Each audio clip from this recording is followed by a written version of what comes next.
Indonesia bersatu dalam perbedaan, berpegang tangan dan berlari. Singkirkan egomu, oh kawan, demi negeri ini.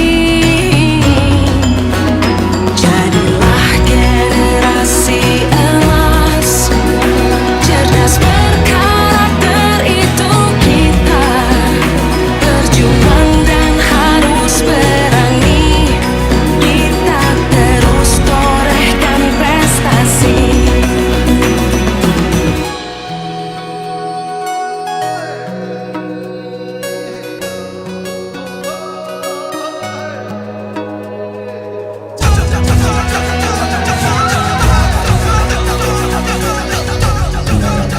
Assalamualaikum warahmatullahi wabarakatuh.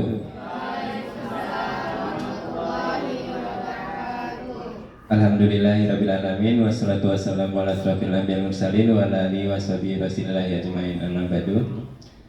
Pertama-tama marilah kita panjatkan puja dan puji syukur kita kehadirat Allah Subhanahu wa taala, yang mana di pagi menjelang siang yang berbahagia ini kita diberikan nikmat kesempatan, nikmat sehat untuk bisa menghadiri acara diseminasi modul 1.4 budaya positif yang akan disampaikan oleh Bapak Zulkifli, calon guru penggerak Angkatan 7 Kota Batam, Kepulauan Riau. Untuk tidak berlama-lama, saya akan membacakan rundown acara pada pagi hari ini. Yang pertama yaitu pembukaan yang sedang berlangsung. Yang kedua, sambutan oleh Ibu Kepala Sekolah dari SDN 01 Batu Ampar. Yang berikutnya, penyampaian materi oleh Bapak Zulkifli, CGP Angkatan 7 Kota Batam, Kepulauan Riau. Dan yang terakhir adalah penutup.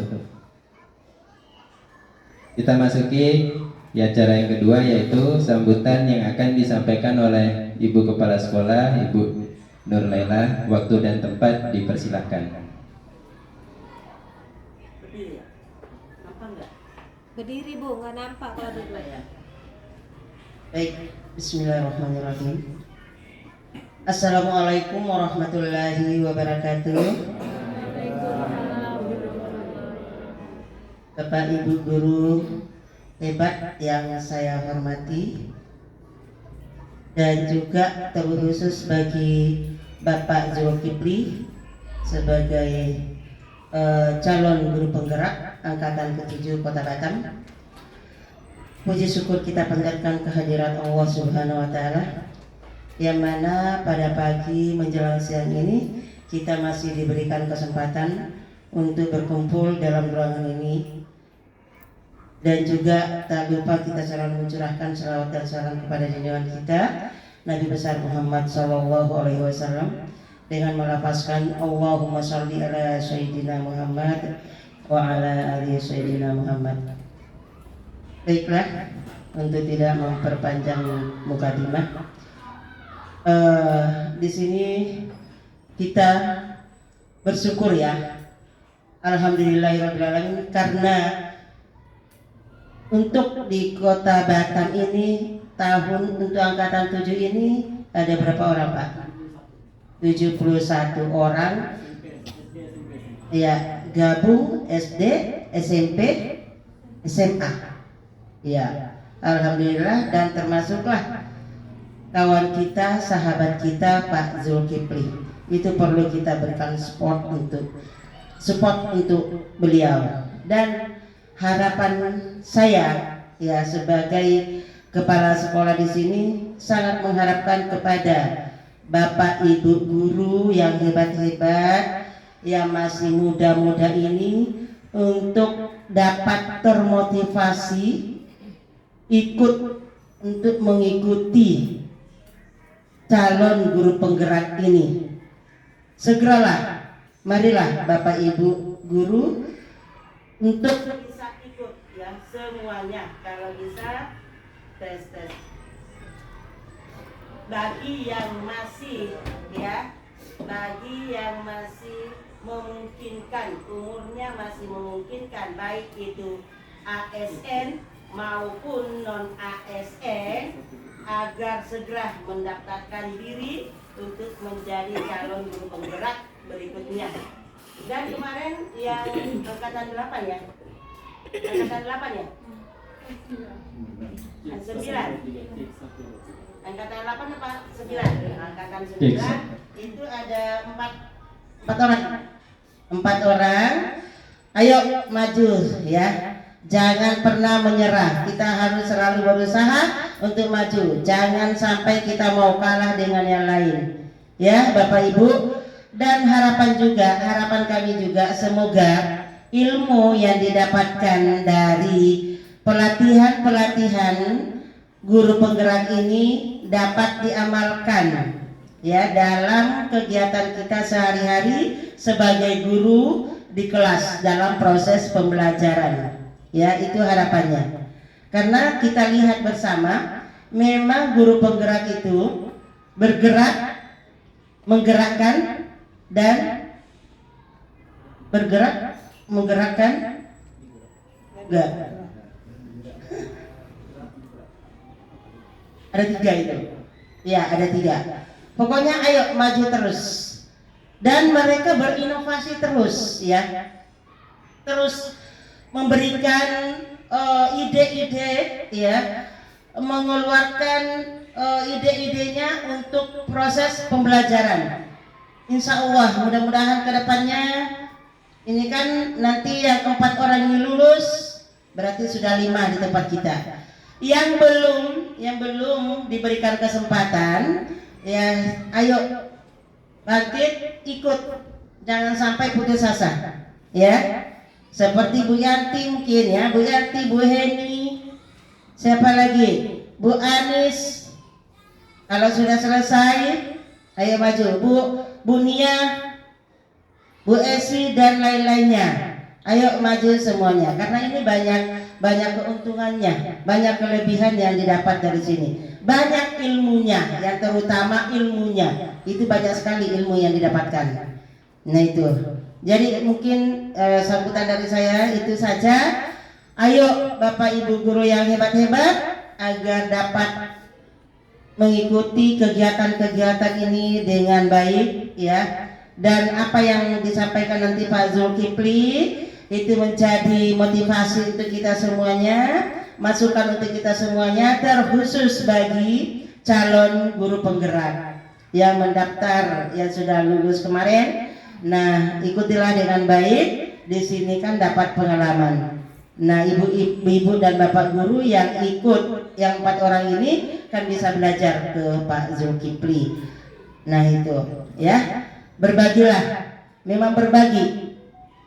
Ya. Guru penggerak itu memang dituntut untuk selalu berbagi.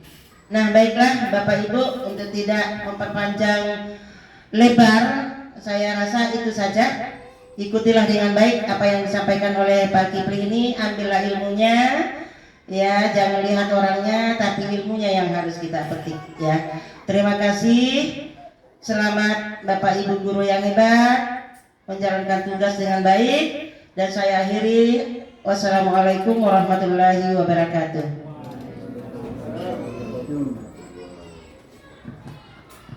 Terima kasih kepada Ibu Nurlela yang telah menyampaikan kata sambutannya.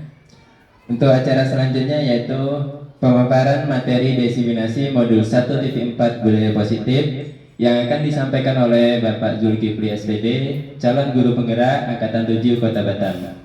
Marilah sama-sama kita mendengarkan materi yang akan disampaikan. Baik, terima kasih Pak Ahmad Ghazali. Wanita jelita menjadi biduan. Bangun sejenak, cari alamat. Selamat datang Tuan dan Puan.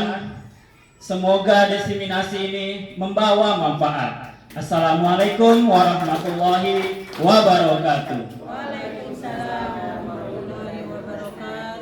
Pertama dan paling utama, marilah kita panjatkan puja dan puji syukur kita kehadirat Allah Subhanahu wa Ta'ala, karena atas limpahan rahmat dan karunia-Nya kita masih diberikan nikmat kesehatan dan kesempatan sehingga kita bisa berkumpul di ruangan majelis guru ini dalam keadaan sehat walafiat.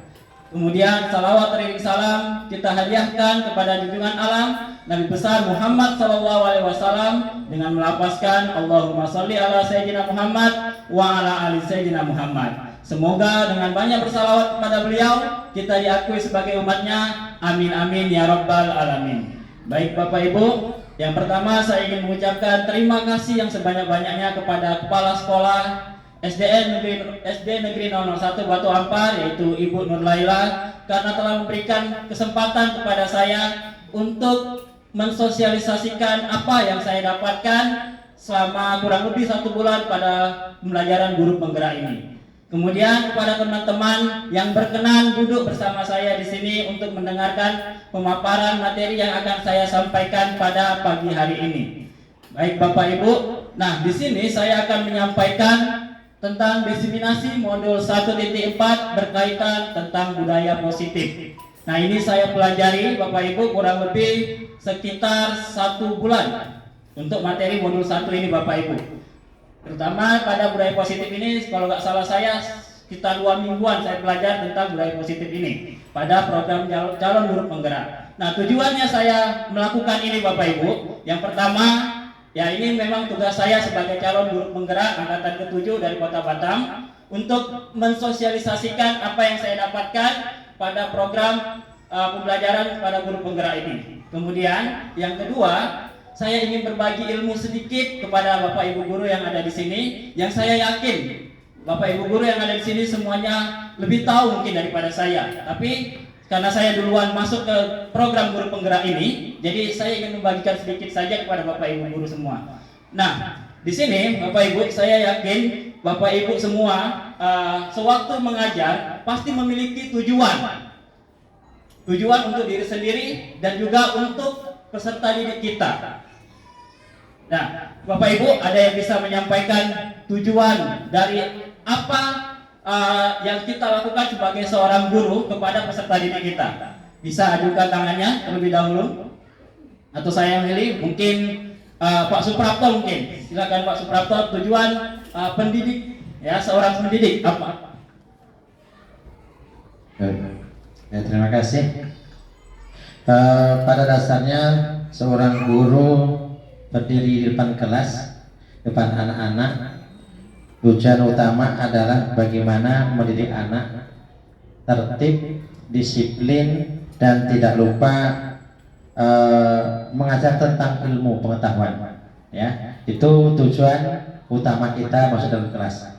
Ya, terima kasih. Oke, tepuk tangan dulu untuk berikan aplaus untuk Pak Suprapto. Jadi beliau mengatakan bahwa tujuan beliau datang untuk mengajar mendidik adalah untuk membagikan ilmu kepada peserta didik. Nah, mari kita lihat tujuan pendidikan yang sebenarnya yang sesuai dengan Bapak Pendidikan Nasional kita yang kita kenal dengan Bapak Ki Hajar Dewantara, Bapak Ibu. Nah, apa tujuan pendidikan menurut beliau? Ya, tujuan pendidikan menurut beliau itu adalah bahwa pendidikan itu menuntun segala kodrat yang ada pada anak agar mereka dapat mencapai keselamatan dan kebahagiaan yang setinggi-tingginya, baik sebagai anggota masyarakat maupun sebagai manusia. Nah ini tujuan pendidikan yang sebenarnya menurut Ki Hajar Dewantara. Jadi untuk mencapai segala kodrat yang dimiliki oleh peserta didik. Nah di sini kodrat yang dimaksud oleh Ki Hajar Dewantara itu ada 2 Bapak Ibu. Ya, kodratnya itu ada 2. Yang pertama ada namanya kodrat alam. Yang kemudian yang kedua ada namanya kodrat zaman. Ya, kodrat alam adalah segala sesuatu yang ada di sekitar anak peserta didik kita Bapak Ibu. Itu yang kita kembangkan. Kita lihat di sekeliling kita apa yang ada, potensi apa yang bisa dimanfaatkan oleh peserta didik kita agar mereka bisa menjadi manusia dan selamat sebagai anggota masyarakat tadi. Nah, itu yang kita perlu kembangkan pada peserta didik kita. Kemudian yang kedua yaitu kodrat zaman. Kodrat zaman di sini adalah pembelajaran abad 21 sesuai dengan zaman peserta didik kita. Nah, kita tahu bahwa sekarang semuanya serba canggih Bapak Ibu. Bahkan semua berita, semua pembelajaran bisa kita genggam di tangan kita dengan menggunakan handphone. Nah, itu juga perlu kita kembangkan pada peserta didik kita Bapak Ibu. Jadi kita tidak boleh membatasi peserta didik kita, oh tidak boleh pegang HP, tidak boleh seperti ini. Jadi kita manfaatkan itu sebagai media pembelajaran untuk mereka, untuk mencari ilmu. Nah itu yang diinginkan oleh Bapak Pendidikan Nasional kita, yaitu Bapak Ki Hajar Dewantara. Jadi di sini tugas kita menuntun segala kodrat yang dimiliki oleh semua peserta didik kita, Bapak Ibu. Jadi kita ditugaskan bukan untuk mengajar sebenarnya. Kenapa? Karena peserta didik kita sebenarnya sudah memiliki ilmu, sudah memiliki pengetahuan. Kita hanya menuntunnya bagaimana ya anak didik kita itu bisa mengembangkan segala yang dimilikinya, potensi yang dimilikinya agar bisa dimanfaatkan ke depannya. Nah, bahkan Ki Hajar Dewantara ini juga mengibaratkan sekolah ini, pendidikan ini sebagai sawah. Nah, sawah itu sawah adalah sekolahnya, kemudian padi itu adalah peserta didik, kemudian petaninya itu adalah kita. Jadi apa yang kita tanam, maka itulah yang tumbuh, Bapak Ibu. Sama seperti peserta didik kita, Bapak Ibu. Padi tidak mungkin bisa menjadi jagung, Bapak Ibu. Kita paksakan dia matematika, dia tidak bisa. Tidak akan pernah bisa, Bapak Ibu. Jadi apa yang disukainya itu yang kita kembangkan. Itu menurut Bapak Ki Hajar Dewantara, agar anak-anak kita mencapai keselamatan dan kebahagiaan yang setinggi-tingginya, baik sebagai manusia maupun sebagai anggota masyarakat. Kita lanjut, Bapak Ibu. Nah, inilah yang kita akan pelajari pada hari ini, yaitu tentang budaya positif. Ya. Nah, budaya positif di sekolah yaitu nilai dan kebiasaan di sekolah yang berpihak pada murid agar mereka dapat berkembang menjadi pribadi yang kritis, penuh hormat dan bertanggung jawab sesuai dengan profil pelajar Pancasila. Nah, sebagaimana yang kita ketahui bahwa dalam profil pelajar Pancasila itu ada 6 poin. Ya, ada 6 poin, Bapak Ibu. Seperti yang pertama ada beriman dan bertakwa kepada Tuhan Yang Maha Esa dan berakhlak mulia. Kemudian ada berkebinekaan global. Kemudian ada bernalar kritis, inovasi. Kemudian ada mandiri. Lalu yang terakhir ada kreatif. Nah, itu semua adalah sudah dimiliki oleh peserta didik kita. Jadi tugas kita sebagai guru bagaimana mengembangkan itu agar bisa dimanfaatkan oleh peserta didik kita, Bapak Ibu. Nah, ini hanya pembuka saja, Bapak Ibu ya, biar kita lebih paham tentang budaya positif yang akan kita bahas pada hari ini. Jadi saya ulang lagi bahwa tujuan pendidikan itu sebenarnya adalah menuntun segala kodrat yang dimiliki oleh peserta didik agar mereka selamat baik sebagai anggota masyarakat maupun sebagai manusia. Nah, materi yang akan kita bahas pada hari ini itu ada 7. Yang pertama ada perubahan paradigma belajar, kemudian ada disiplin positif, kemudian ada motivasi perilaku manusia, lalu ada keyakinan kelas, kemudian ada kebutuhan dasar manusia, kemudian ada restitusi 5 posisi kontrol, dan yang terakhir ada restitusi segitiga restitusi. Nah, ini yang akan kita pelajari dan semuanya ini ya terkait tentang kita sebagai guru terhadap peserta didik kita di dalam kelas, Bapak Ibu. Nah, mari kita lihat yang pertama adalah paradigma perubahan belajar. Perubahan paradigma belajar dalam pembangunan budaya positif, sekolah dapat menyediakan lingkungan yang positif, aman dan nyaman agar siswa mampu berpikir, bertindak dan menciptakan merdeka, mandiri dan bertanggung jawab. Nah, disiplin sangat berkaitan dengan kontrol guru terhadap siswa. Jadi yang masalah disiplin ini, Bapak Ibu, ya kita sebagai guru yang dapat mengontrol peserta didik kita agar mereka bisa mengontrol, bisa meningkatkan budaya positif mereka, nilai positif yang ada pada diri mereka, Bapak Ibu ya. Kemudian di sini ada sebuah permainan, Bapak Ibu, tentang kontrol ini, kontrol guru, Bapak Ibu. Di sini ada sebuah permainan tentang genggaman tangan. Nah, kita coba bermain dulu, Bapak Ibu ya, berpasangan. Nah, silakan berpasangan dengan teman sebangkunya saja yang sebelahnya. Satu orang menggenggam, satu orang bukan menonjol ya, satu orang meminta untuk membuka. Ya, yang menggenggam ini, Bapak Ibu, ya. Bayangkan yang ada di dalam genggaman itu adalah sesuatu yang sangat berharga yang tidak boleh diberikan oleh orang lain, Bapak Ibu. Sehingga Bapak Ibu genggam sekuat-kuatnya, walaupun dipaksa, diminta, kemudian dihasut dan lain sebagainya, Bapak Ibu tidak mau membukanya. Oke, kita mulai ya Bapak Ibu ya. Yang menggenggam, ayo silakan. Ayo, yang menggenggam siapa dulu? Angkat tangan Bapak Ibu. Yang menggenggam. Ayo. Oke, ya, yang menggenggam. Oke, baik. Nah, sekarang yang meminta untuk membuka, silakan Bapak Ibu paksa atau segala macamnya, lakukan semua kemampuan Bapak Ibu untuk membuka. Ya, membuka tangan kawan Bapak Ibu itu. Silakan. Ya. Silakan. Ya kalau tidak bisa pakai kekerasan, pakai bujukan. Misalnya dibujuk dengan iming-iming, oh saya nanti kasih ini, saya berikan hadiah dan lain sebagainya. Ya. Tapi yang kita bayangkan itu adalah benda yang sangat berharga Bapak Ibu. Ya, oke Bapak Ibu. Nah, ya terima kasih kerjasamanya Bapak Ibu. Nah, tujuannya apa Bapak Ibu? Ya, di sini ya kita lihat Bapak Ibu bahwa yang menggenggam tangan itu adalah orang yang mengontrol dirinya sendiri Bapak Ibu. Jika kita bisa mengontrol diri kita sendiri Bapak Ibu, apapun yang ada dari luar, baik itu kekerasan, baik itu kita dipaksa, dibujuk dengan halus dan lain sebagainya, jika itu adalah sesuatu yang berharga, maka kita tidak akan mau membukanya Bapak Ibu. Kenapa? Karena kita yakin bahwa yang kita pegang ini adalah sesuatu yang sangat berharga. Jadi di sini kita bisa belajar bahwa yang mengontrol itu adalah diri kita sendiri Bapak Ibu, bukan orang lain. Tapi jika kita membuka, maka kita bisa dikontrol oleh orang lain dengan iming-imingan tadi. Misalnya, oh nanti saya kasih uang sekian, maka kita membukanya, maka kita bisa dikontrol oleh orang. Nah, begitu juga dengan peserta didik kita Bapak Ibu. Peserta didik kita itu sebenarnya mereka bukan mau dikontrol juga sebenarnya Bapak Ibu. Jadi mereka itu hanya bisa mengontrol dirinya sendiri. Nah, kita sebagai pendidik hanya menuntun mereka saja Bapak Ibu, agar mereka bisa mengontrol dirinya ke arah yang lebih baik, tanpa kita paksa, tanpa kita iming-imingi. Nah, itu ya Bapak Ibu. Ya. Kemudian, nah, menurut teori, ini ada perubahan paradigma teori kontrol. Yang pertama, ilusi guru mengontrol murid. Nah ini, jadi kebanyakan dari kita Bapak Ibu, kita yang mengontrol murid. Kamu harus seperti ini, kamu harus melakukan ini. Padahal itu sebenarnya tidak boleh Bapak Ibu dalam pendidikan. Jadi anak itu memiliki kontrolnya masing-masing. Sama seperti kita. Saya yakin Bapak Ibu juga tidak mau dikontrol oleh orang lain Bapak Ibu.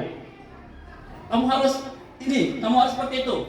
Saya yakin Bapak Ibu pengen bebas sendiri, bebas melakukan pekerjaan Bapak Ibu tanpa dikontrol, tanpa diawasi.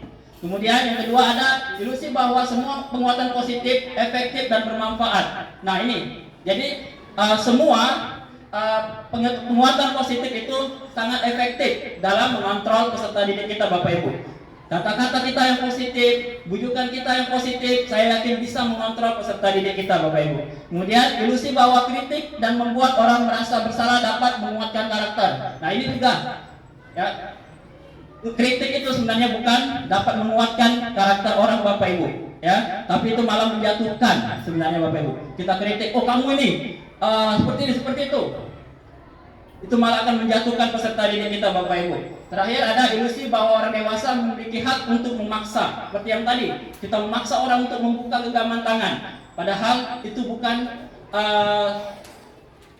kerjaan kita Bapak Ibu. Kita tidak boleh memaksa orang lain Bapak Ibu, karena mereka memiliki hak sendiri-sendiri. Nah, Bapak Ibu, di sini tentang teori kontrol ini ada perubahan paradigma belajar.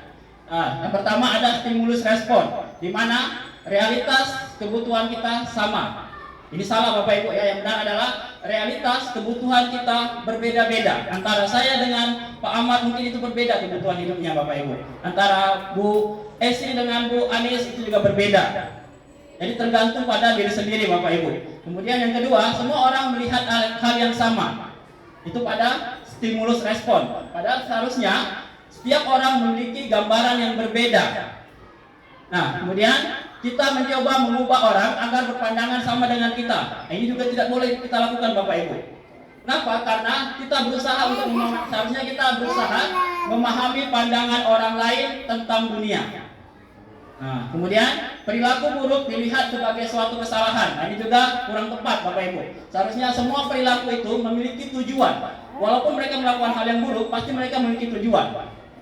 Nah, kemudian orang lain bisa mengontrol saya. Seperti yang tadi kita lakukan permainan. Ya, tidak ada yang bisa mengontrol saya. Yang mengontrol saya adalah diri saya sendiri, Bapak Ibu. Jadi hanya Anda yang bisa mengontrol diri Anda sendiri, Bapak Ibu. Begitu juga dengan peserta didik kita. Kemudian saya bisa mengontrol orang lain. Nah, kita tidak akan bisa mengontrol orang lain, Bapak Ibu ya. Anda tidak bisa mengontrol orang lain.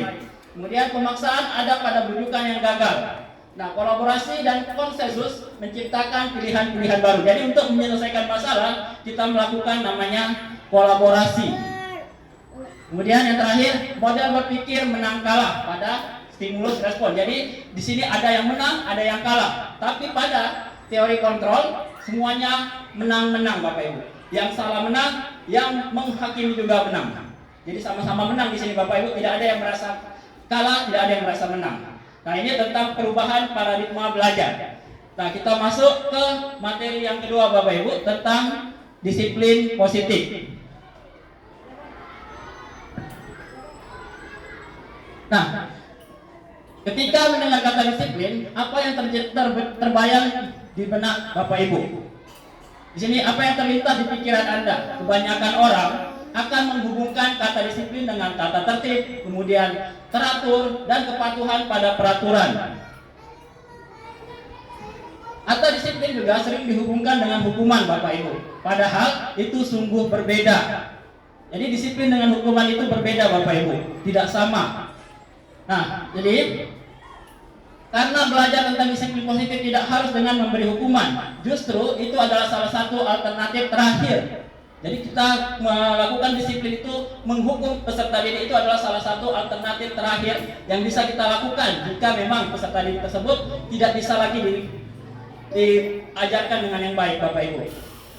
Dalam budaya kita, makna kata disiplin dimaknai menjadi sesuatu yang dilakukan seseorang pada orang lain untuk mendapatkan kepatuhan. Kita cenderung menghubungkan kata disiplin dengan ketidaknyamanan, Bapak Ibu.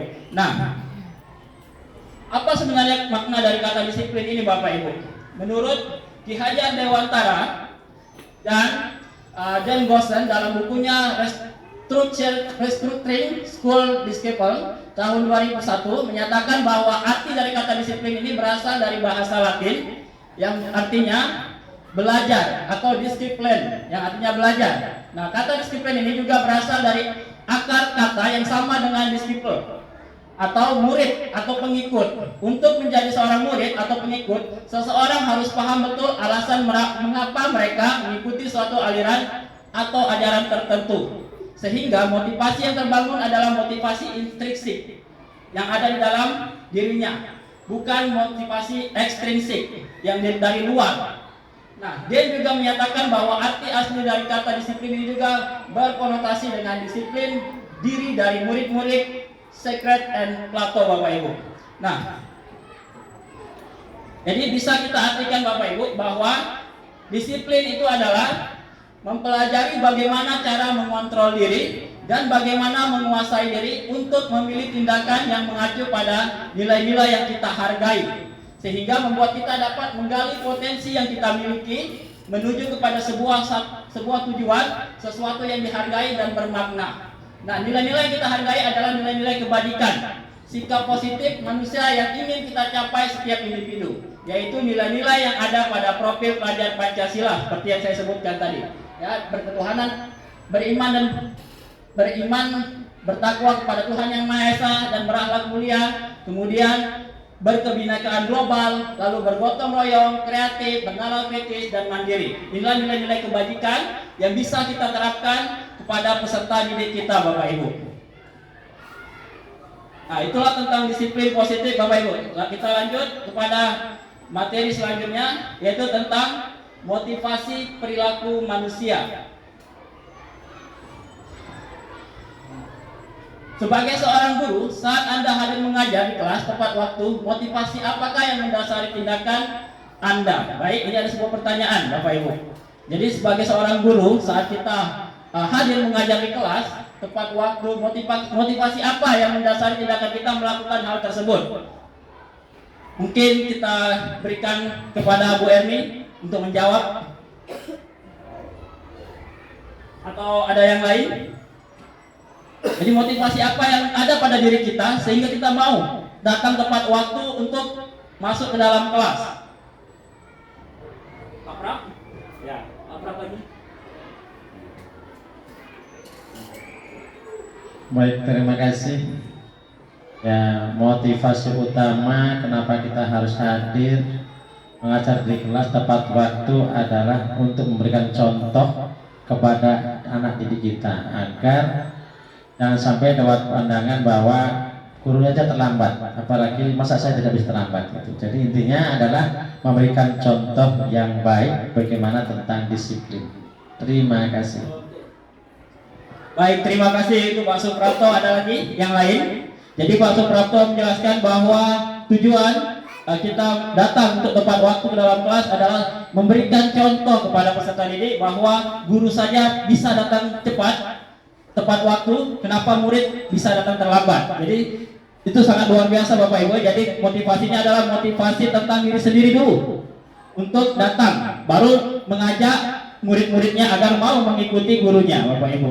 Nah, jadi motivasi perilaku manusia ini Bapak Ibu ada tiga.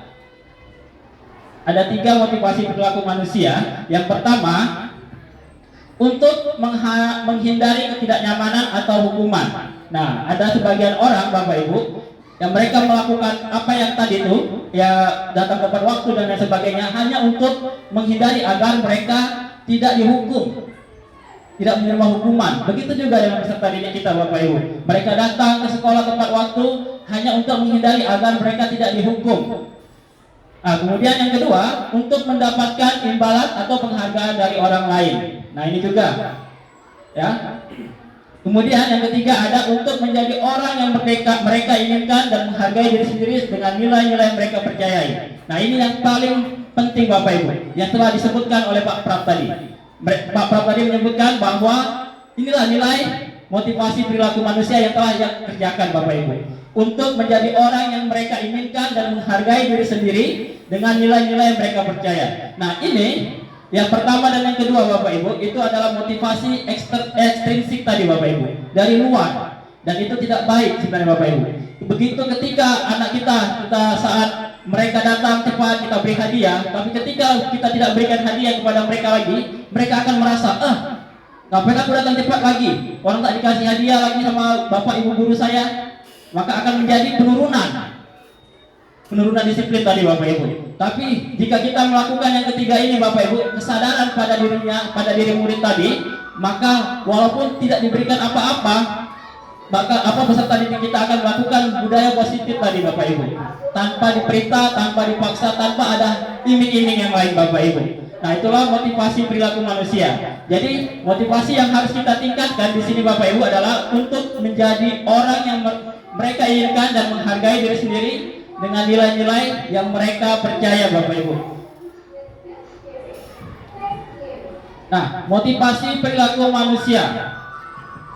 Anda datang tepat waktu karena tidak ingin ditegur oleh atasan Anda dan kemudian mendapat surat peringatan. Nah, ini yang tadi yang pertama. Contoh motivasi yang pertama Bapak Ibu, kita takut mendapatkan hukuman dari atasan kita, dari kepala sekolah kita, sehingga kita datang tepat waktu, bahkan sebelum waktunya kita sudah datang. Yang kedua, Anda ingin mendapatkan pujian dari atasan dan mendapat penghargaan sebagai karyawan atau guru berprestasi. Nah, ini juga kurang baik Bapak Ibu sebenarnya. Nah, kita datang tepat waktu agar kita dipuji oleh kepala sekolah. Oh, Pak Ahmad datang tepat waktu terus, rajin dan lain sebagainya. Nah, itu tidak baik Bapak Ibu. Yang baik itu adalah Anda ingin menjadi orang yang menghargai waktu, kemudian menghargai diri Anda sendiri sebagai teladan bagi murid-murid Anda, agar karena Anda percaya tindakan Anda sebagai guru akan dicontoh oleh murid-murid Anda seperti yang disebutkan oleh Pak Suprapto tadi Bapak Ibu. Jadi itu yang kita perlu tingkatkan. Kita melakukan kegiatan disiplin, datang tepat waktu dan sebagainya agar peserta didik kita mau mencontoh kita, karena kitalah panutan bagi murid-murid kita Bapak Ibu, apalagi kita guru SD. Bahkan orang tuanya saja gurunya lebih didengar daripada orang tuanya Bapak Ibu. Untuk kita guru SD ini Bapak Ibu. Nah, baik Bapak Ibu, kita lanjut. Di sini ada sebuah hukuman atau konsekuensi, ada sebuah kuis tentang hukuman dan konsekuensi. Nah, yang pertama, tindakan guru yang sering kita lakukan Bapak Ibu, termasuk saya juga sering melakukan ini. Mencatat 100 kali dalam buku kalimat, saya tidak akan terlambat lagi karena terlambat ke sekolah. Itu hukuman atau konsekuensi? Hukuman, sepakat hukuman Bapak Ibu ya. Ya, disimpan dulu jawabannya, nanti kita lihat jawaban yang benar. Kemudian, lari mengelilingi lapangan basket 2 kali karena terlambat hadir di sekolah. Hukuman apa konsekuensi? Hukuman. Lanjut, membersihkan coretan yang dibuat di meja tulis. Hukuman apa konsekuensi? Konsekuensi ya Bapak Ibu ya. Kemudian, murid diminta untuk push up 15 kali karena tidak menggunakan masker ke sekolah. Hukuman apa konsekuensi? Ya, ada yang bilang konsekuensi, ada yang bilang hukuman ini. Hukuman apa konsekuensi? Hukuman. Baik, menggantikan kertas tugas teman yang telah dicoret-coret. Konsekuensi. Terakhir, berjemur di lapangan basket pukul 12 siang karena mengobrol dengan teman. Hukuman. Baik, Bapak Ibu, kita lihat jawabannya, apakah itu hukuman atau konsekuensi. Nah, ini dia. Jadi yang pertama adalah hukuman, yang kedua adalah hukuman, yang ketiga adalah konsekuensi, yang keempat hukuman, yang kelima adalah konsekuensi, dan terakhir juga adalah hukuman Bapak Ibu. Ya, tepuk tangan untuk Bapak Ibu. Baik Bapak Ibu, nah sekarang kita lihat apakah hukuman dan konsekuensi ini baik Bapak Ibu. Ya, nah ini ya. Hukuman sesuatu yang menyakitkan harus terjadi. Saya yakin kita kalau menghukum siswa pasti hukumnya siswanya sakit hati, ya. Apa dia bilang pun kita akan merasakan bahwa dia akan merasa sakit hati Bapak Ibu. Nah, konsekuensi sesuatu yang harus terjadi. Ini juga sama Bapak Ibu. Mungkin dia sambil membersihkan tadi coretan sambil mengomel apalah ibu ini dan lain sebagainya ya Bapak Ibu ya. Kemudian membuat anak sakit fisik maupun hati untuk jangka waktu yang lama kalau kita menghukum Bapak Ibu. Jadi anak itu akan mengingat. Ya, mengingat sampai tua bahkan. Oh, saya dulu dihukum. Saya pun sama Bapak Ibu. Saya pernah dipukul pakai penggaris sama guru saya. Sampai sekarang saya ingat Bapak Ibu. Nah, seperti itu Bapak Ibu ya. Kemudian yang konsekuensi membuat anak merasa tidak nyaman dalam jangka waktu yang pendek. Nah, jadi kalau ya konsekuensi ini Bapak Ibu setelah konsekuensinya selesai, maka dia akan melupakannya Bapak Ibu. Kemudian yang ketiga, anak membenci kedisiplinan. Nah, ini dia Bapak Ibu. Dia akan memberontak, dia akan membenci tentang kedisiplinan jika kita memberikan hukuman. Nah, kalau di konsekuensi anak menghargai disiplin. Kemudian di hukuman itu adalah sebuah paksaan. Dan konsekuensi stimulus atau tanggapan. Nah, terus mendorong anak menyakiti diri sendiri Bapak Ibu. Di konsekuensi mendorong anak agar mudah menyesuaikan diri. Pada hukuman, konsep diri yang buruk. Dan konsekuensi adalah konsep diri yang baik. Nah, terus dan selanjutnya anak belajar untuk menyembunyikan kesalahan. Jika kita memberikan hukuman, dia akan berbohong. Bukan saya Bu, bukan saya, dia yang salah Bu. Dia yang salah Pak. Nah, seperti itu. Padahal dia yang melakukan Bapak Ibu. Dia akan berbohong jika kita memberikan hukuman. Nah, anak belajar untuk mematuhi peraturan kalau kita memberikan konsekuensi. Terakhir, marah, rasa bersalah, dipermalukan, merasa tidak dihargai. Nah, ini juga akan terjadi pada peserta didik kita Bapak Ibu. Kalau konsekuensi, kehilangan hak, dibuat tidak nyaman, diasingkan untuk sementara waktu. Nah, itu Bapak Ibu tentang hukuman dan konsekuensi. Nah, ini sebenarnya Bapak Ibu, dua-duanya ini kurang baik. Walaupun konsekuensi itu juga kurang baik. Nah, untuk menyelesaikan masalah, itu ada namanya restitusi. Untuk menyelesaikan masalah kita di sekolah Bapak Ibu, kita mulai meninggalkan hukuman dan konsekuensi tadi dengan menerapkan restitusi. Apa itu restitusi? Restitusi adalah proses menciptakan kondisi bagi murid untuk memperbaiki kesalahan mereka sehingga mereka bisa kembali pada kelompok mereka dengan karakter yang lebih kuat. Nah, ini nanti kita akan melihat perbedaan antara hukuman, konsekuensi, dan restitusi ini Bapak Ibu. Nah, restitusi juga merupakan proses kolaboratif yang mengajarkan murid untuk mencari solusi. Jadi di sini kita berkolaborasi dengan siswa untuk mencari solusi, bukan untuk mencari siapa yang salah, siapa yang benar. Jadi murid itu akan diajarkan mencari solusinya sendiri tentang kesalahan yang mereka perbuat Bapak Ibu pada restitusi ini. Dan membantu murid untuk berpikir tentang orang seperti apa yang mereka ingin menjadi tujuan mulia dan bagaimana mereka harus memperlakukan orang lain. Nah, ini yang akan kita kembangkan, mudah-mudahan bisa kita terapkan di lingkungan sekolah kita tentang penyelesaian masalah dengan menggunakan restitusi ini Bapak Ibu. Nah, mari kita lihat perbedaan antara ketiganya tadi, antara hukuman, konsekuensi, dan restitusi. Jadi di sini hukuman itu bersifat negatif. Kemudian kalau konsekuensi dia bersifat netral. Sedangkan restitusi itu bersifat positif Bapak Ibu. Nah, sesuatu yang menyakitkan dan harus terjadi tadi. Kalau di restitusi merupakan sebuah pilihan. Jadi anak memilih apa yang akan mereka lakukan. Dia akan memilih sendiri tentang kesalahan yang telah mereka perbuat Bapak Ibu. Dia akan menyelesaikan diri permasalahannya, bukan kita yang menyuruh atau kita yang menghukum. Jadi anak yang memilih di sini. Kemudian menguatkan untuk murid atau anak dalam jangka waktu yang panjang. Nah, ini juga. Jadi begitu mereka bisa memberikan pilihan dan lain sebagainya, itu akan mereka ingat. Dan itu merupakan budaya positif untuk mereka Bapak Ibu. Oh, ternyata guru saya mengajarkan saya seperti ini. Tidak boleh seperti itu. Dan lain sebagainya. Jika mereka yang memilih Bapak Ibu. Kemudian korban mendapatkan ganti. Nah, jika dia berkelahi dan lain sebagainya, dia akan mendapatkan ganti dari si anak tadi yang berkelahi. Kemudian yang berikutnya, murid akan mendapatkan penguatan. Selanjutnya, masalah terpecahkan. Murid belajar bertanggung jawab untuk perilakunya. Fokus pada pemecahan masalah dalam jangka waktu yang panjang. Apa yang kamu yakini, apa yang bisa kamu lakukan untuk memperbaiki masalah. Ini nanti kita akan pelajari tentang keyakinan kelas dan bagaimana menggunakan restitusi ini dalam menyelesaikan masalah kepada peserta didik kita Bapak Ibu. Ini akan kita bahas selanjutnya. Baik Bapak Ibu. Nah, ciri-ciri restitusi.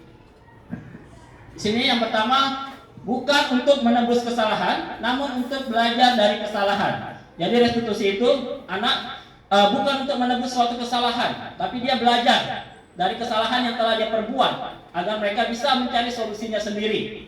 Kemudian yang kedua, memperbaiki hubungan. Yang awalnya tadi klaim, maka dengan kita melakukan restitusi, maka mereka akan memperbaiki hubungan mereka yang rusak tadi Bapak Ibu. Lalu yang ketiga, tawaran bukan paksaan. Jadi kita menawarkan kepada peserta didik kita solusi yang akan mereka buat untuk masalah yang telah mereka timbulkan sendiri Bapak Ibu.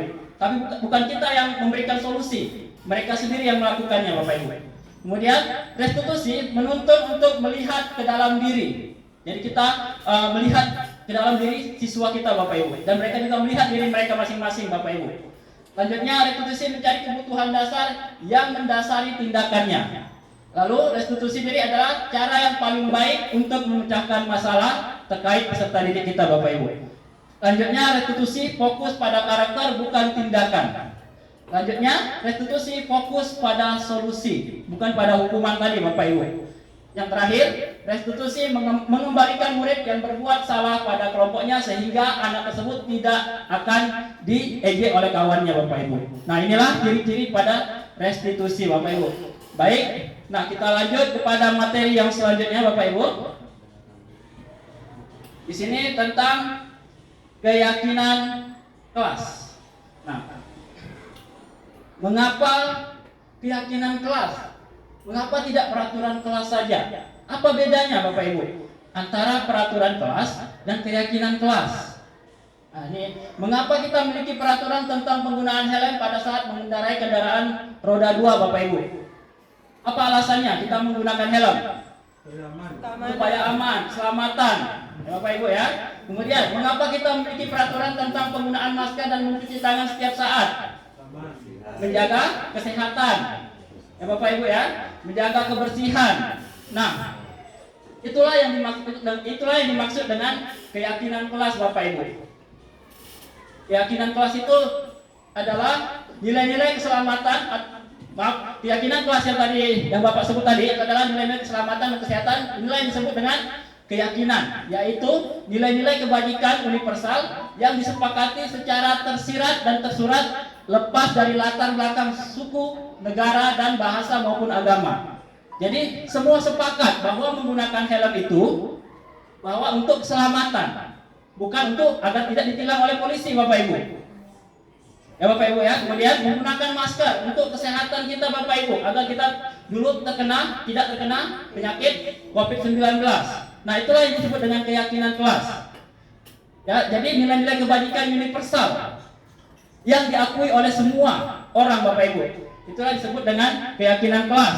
Nah, keyakinan kelas ini Bapak Ibu itu tidak banyak dalam kelas kita bisa kita terapkan. Jadi sekarang kita rubah bukan lagi peraturan kelas, tapi menggunakan keyakinan kelas. Misalnya menyapu piket di dalam kelas bisa kita rubah dengan tanggung jawab kelas. Jadi dia menggunakan bahasa yang universal, yang singkat, tidak bertele-tele Bapak Ibu. Nah, bagaimana cara pembentukan keyakinan kelas? Pembentukan keyakinan kelas yang pertama bersifat lebih abstrak daripada peraturan. Yang kalau peraturan itu lebih rinci. Misalnya harus piket kelas. Tadi, kalau keyakinan tanggung jawab terhadap kelas. Nah, jadi kalau tanggung jawab kan sudah semua, sudah mencangkup semua Bapak Ibu. Udah piket di sana, kebersihan kelas dijaga dan lain sebagainya. Kemudian yang kedua, berupa pernyataan-pernyataan universal dari Bapak Ibu yang diakui oleh semua. Kemudian dibuat dalam bentuk positif. Nah, kata-katanya ini positif Bapak Ibu. Seperti kalau peraturan tidak boleh datang terlambat. Ya kan? Betul Bapak Ibu kan? Itu peraturan. Nah, kalau di keyakinan kelas, disiplin. Itu keyakinan kelas. Disiplin berarti sudah mencakup semuanya. Tidak boleh datang terlambat, datang tepat waktu dan lain sebagainya. Kemudian tidak terlalu banyak sehingga mudah diingat dan dipahami oleh semua warga kelas. Jadi keyakinan kelas ini tidak banyak, tidak perlu sampai puluhan. 5 saja sudah cukup Bapak Ibu. Kemudian dapat diterapkan di lingkungan sekolah atau kelas. Semua warga kelas hendaknya ikut berkontribusi dalam pembuatan keyakinan kelas lewat kegiatan jura pendapat. Nah, ini juga. Kalau peraturan itu kita guru yang buat Bapak Ibu kadang-kadang. Kita yang tetapkan seperti ini, seperti itu. Anak-anak harus ini. Tapi pada keyakinan kelas, mereka membuat peraturan mereka sendiri Bapak Ibu tentang kelas mereka. Mau seperti apa? Saya di kelas ini tidak boleh datang terlambat, dia tulis. Nah, kita rubah kata-katanya itu dalam keyakinan kelas. Kemudian apalagi tidak boleh mengganggu kawan, tidak boleh membuli. Itu masih kata-kata negatif. Kita rubah kata-kata tersebut menggunakan kata-kata positif, lalu kita buat ke keyakinan kelas kita Bapak Ibu. Nah, itu untuk guru-guru kelas yang ada di kelas Bapak Ibu. Kalau untuk guru-guru bidang studi yang mungkin seminggu sekali, itu mereka bisa membuat kesepakatan kelas namanya. Di mana minggu ini kesepakatan kelasnya seperti apa? Minggu depan mungkin berubah lagi. Atau di kelas ini seperti ini kesepakatan kelasnya. Nanti siang di kelas ini berubah lagi kesepakatan kelasnya. Itu tergantung dari peserta didik kita. Jadi mereka yang membuat, bukan kita yang membuat Bapak Ibu. Mereka yang membuat apa yang mereka inginkan tentang kelas itu. Nilai-nilai positif apa yang ingin mereka kerjakan di dalam kelas tersebut Bapak Ibu. Sehingga kelas itu bisa berjalan dengan aman dan baik. Baik Bapak Ibu, selanjutnya kita masuk ke materi berikutnya, yaitu kebutuhan dasar manusia. Nah, jadi kita sebagai manusia memiliki namanya kebutuhan dasar. Jadi di sini ada 5 kebutuhan dasar manusia. Yang pertama, bertahan hidup. Bertahan hidup Bapak Ibu ya, seperti makan, rumah, kebutuhan primer kita. Itu bertahan hidup Bapak Ibu. Semua manusia pasti pengen seperti itu, pengen makan, pengen punya rumah dan lain sebagainya untuk bertahan hidup. Kebutuhan primernya harus didapatkan oleh semua manusia Bapak Ibu. Kemudian yang kedua ada kasih sayang dan rasa diterima. Ini juga semua manusia pasti ingin mendapatkan kasih sayang dan rasa ingin diterima oleh orang lain Bapak Ibu. Kemudian yang berikutnya ada kebebasan. Nah, ini semua orang pengen bebas melakukan apa yang mereka inginkan terkait tentang budaya positif tadi Bapak Ibu.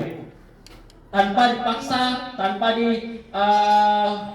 diiming-imingi hal-hal yang lain oleh pihak luar Bapak Ibu. Kemudian yang berikutnya tentang kesenangan. Saya yakin Bapak Ibu pengen punya kesenangan masing-masing. mungkin liburan dan lain sebagainya, jalan-jalan, itu suatu kesenangan untuk Bapak Ibu semuanya. Dan itu pasti diinginkan oleh setiap manusia.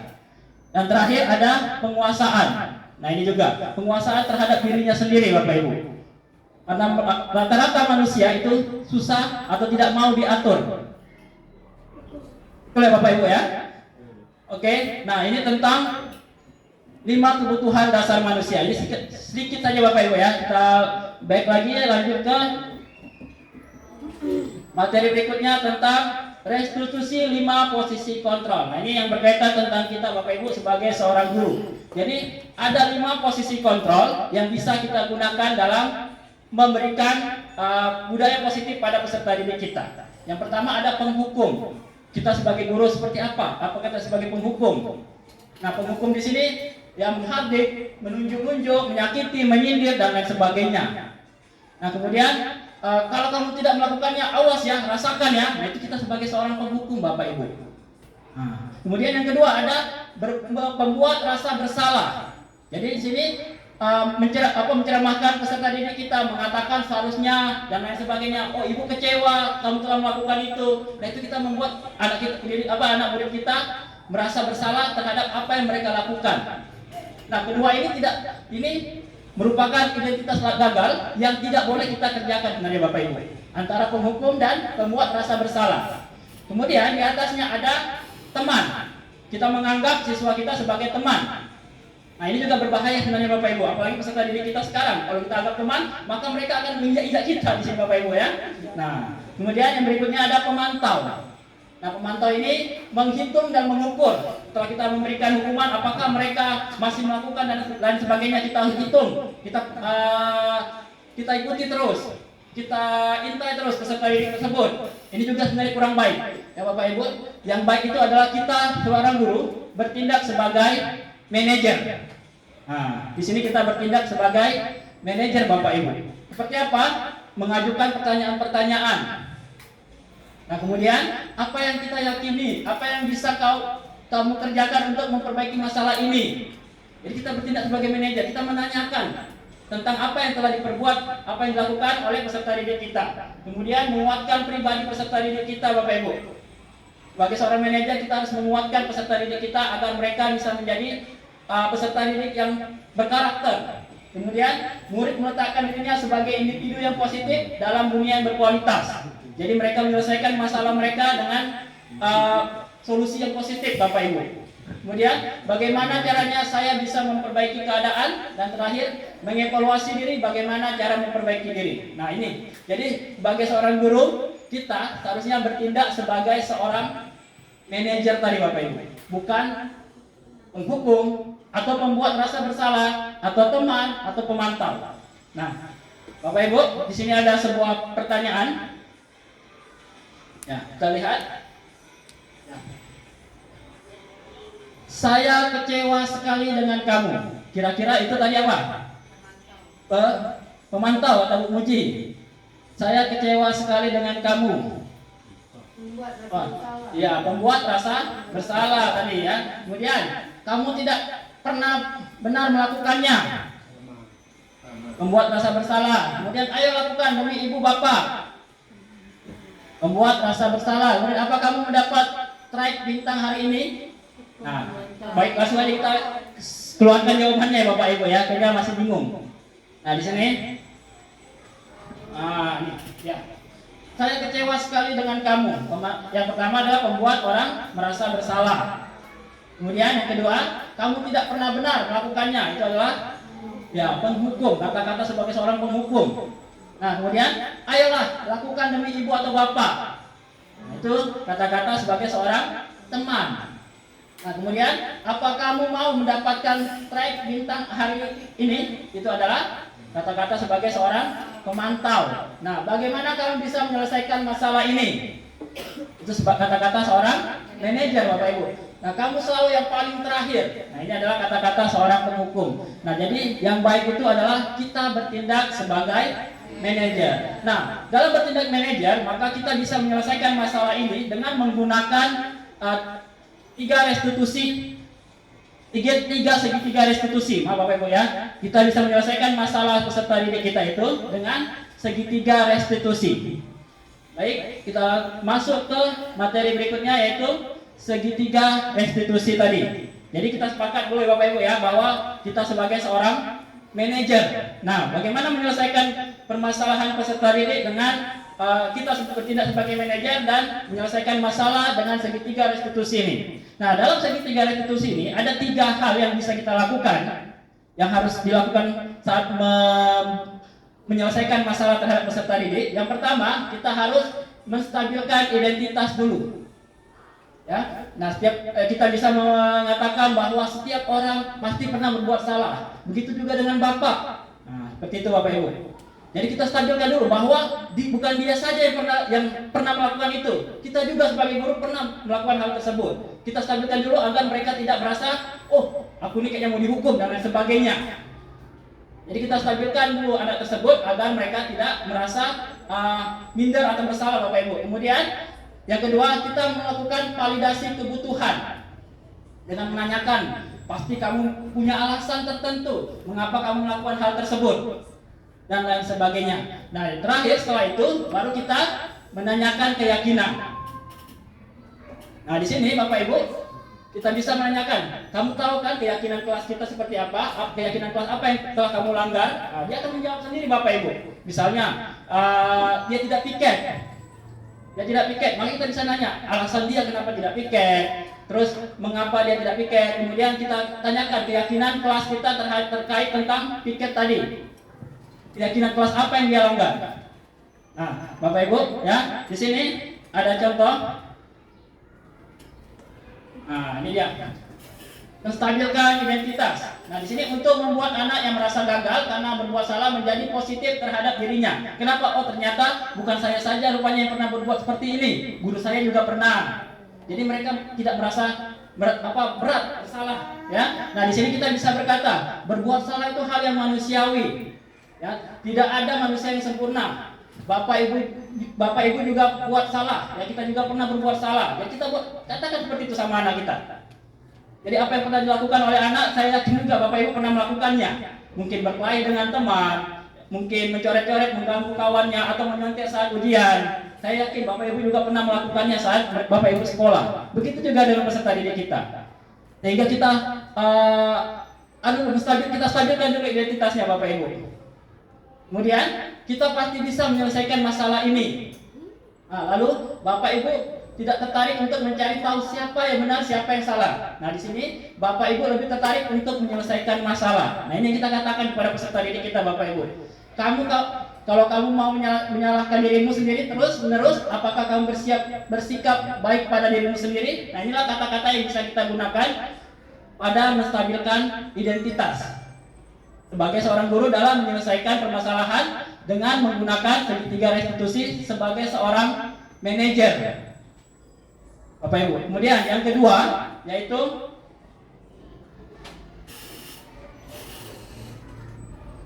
yang kedua validasi kebutuhan. Nah, di sini membantu murid mengenali basic kebutuhan dasar yang ingin dipenuhi ketika melakukan kesalahan itu. Nah, kemudian pada dasarnya setiap tindakan manusia tujuannya adalah memenuhi kebutuhan dasarnya yang tadi sudah kita jelaskan Bapak Ibu. Apakah itu penguasaan, kebebasan, kasih sayang, dan rasa diterima, kesenangan, atau bertahan hidup. Nah, semua murid yang membuat masalah pasti mereka punya alasan-alasan tertentu kenapa mereka melakukan hal tersebut. Nah, sebagai seorang guru kita bisa berkata, kamu bisa saja kan melakukan hal yang lebih baik, yang lebih buruk, tapi kamu tidak melakukannya kan? Nah, kemudian kamu pasti punya alasan mengapa kamu melakukannya. Kita dengarkan jawaban siswa tersebut. Kenapa? Dia Bu ngejek saya Bu, dia ngejek orang tua saya Bu. Makanya saya tonjok dia Bu. Nah, seperti itu Bapak Ibu. Kemudian apa yang penting bagi kamu? Kita tanyakan. Nah, setelah itu kamu boleh tetap berusaha menjaga sikap itu, tapi tambahkan sikap yang lain yang baru. Kita ajarkan di sini dia tentang positif, budaya positifnya, bahwa sikap yang baik itu seperti apa. Jadi menyelesaikan masalah itu tidak harus dengan berkelahi dan lain sebagainya. Kemudian, maukah kamu belajar cara lain untuk mendapatkan yang kamu butuhkan tanpa harus memukul? Nah, nih, saya tanyakan seperti itu Bapak Ibu. Lalu apakah kamu bisa melakukan dengan lebih baik besok pagi, lebih baik besok lagi? Nah, itu. Ini cara yang kedua, yaitu dengan melakukan validasi kebutuhan. Nah, yang terakhir Bapak Ibu, dengan menanyakan keyakinan kelas. Menanyakan keyakinan yang telah mereka langgar dari perbuatan yang telah mereka perbuat Bapak Ibu. Anak melihat kesalahan dihubungkan dengan norma sosial dan nilai-nilai yang mendasari manusia berinteraksi dengan orang lain. Nah, di sini apa nilai yang kita percaya di kelas atau sekolah kita? Nilai-nilai universal apa yang telah kita sepakati terkait apa yang mereka langgar tadi? Nah, jadi kita tanyakan sama mereka. Kan mereka tadi yang membuat keyakinan kelas. Jadi apa yang mereka langgar dengan berkelahi tadi? Kemudian kelas yang ideal itu seperti apa sih? Kamu ingin jadi anak seperti apa? Nah, kita tanyakan sama mereka. Mereka yang akan mencari solusinya sendiri Bapak Ibu, bukan kita. Bukan kita yang mencari solusi Bapak Ibu. Kemudian apa yang kamu rasakan ketika kamu melakukan itu? Kamu menjadi orang yang seperti apa? Nah, tuh. Jadi kalau dia sudah melakukan memukul kawannya dia seperti apa? Dia melakukan perbuatan baik dia seperti apa? Dia akan menjawab sendiri. Nah, setelah itu baru kita carikan solusi bersama-sama dengan peserta didik itu Bapak Ibu. Nah, itulah terkait tentang segitiga restitusi yang bisa kita gunakan dalam pembelajaran, dalam menyelesaikan masalah yang ada di sekolah kita Bapak Ibu, agar kita tidak menjadi guru yang penghukum. Karena menjadi guru penghukum itu sangat, ya, yang pertama kita akan dibenci oleh siswa, kemudian yang kedua kita akan berurusan dengan hukum pasti Bapak Ibu. Betul Bapak Ibu ya, karena saya juga pernah merasakan hal tersebut sampai orang tua datang ke sekolah Bapak Ibu. Nah, karena saya pernah menampar peserta didik sampai datang mereka orang tuanya ke sekolah. Nah, ternyata itu tidak benar. Jadi yang bisa kita lakukan adalah dengan melakukan segitiga restitusi ini Bapak Ibu untuk menyelesaikan masalah agar kita sebagai guru juga aman. Baik Bapak Ibu, mungkin ada pertanyaan sebelum saya tutup terkait materi yang saya jelaskan pada pembelajaran pagi hari ini. Ada yang ingin ditanyakan Bapak Ibu? Sudah oke? Baik Bapak Ibu, sebelum saya tutup, terima kasih atas perhatian dan kesempatannya yang telah diberikan kepada saya. Sebelum saya tutup, karena saya buka dengan pantun, maka saya tutup juga dengan pantun Bapak Ibu ya. Makan buah di rumah Pak Arif. Buah dibeli oleh Ibu Nurlaila. Mari kita budayakan positif agar anak bahagia di sekolah. Assalamualaikum warahmatullahi wabarakatuh. Warahmatullahi wabarakatuh. Baiklah, sama-sama kita berikan tepuk tangan dulu kepada Bapak Zulkifli yang telah menyampaikan materi pada siang hari ini. Saya sebagai MC pamit undur diri. Sama-sama kita ucapkan terima kasih tadi kepada Bapak Zulkifli. Semoga apa yang telah disampaikan dalam pemaparan materi diseminasi budaya positif dapat kita terapkan sama-sama di lingkungan sekolah kita yang kita cinta ini. Buah durian dimakan bersama selasih. Cukup sekian dan terima kasih. Wallahul muwaffiq ila aqwamit thoriq. Wassalamualaikum warahmatullahi wabarakatuh.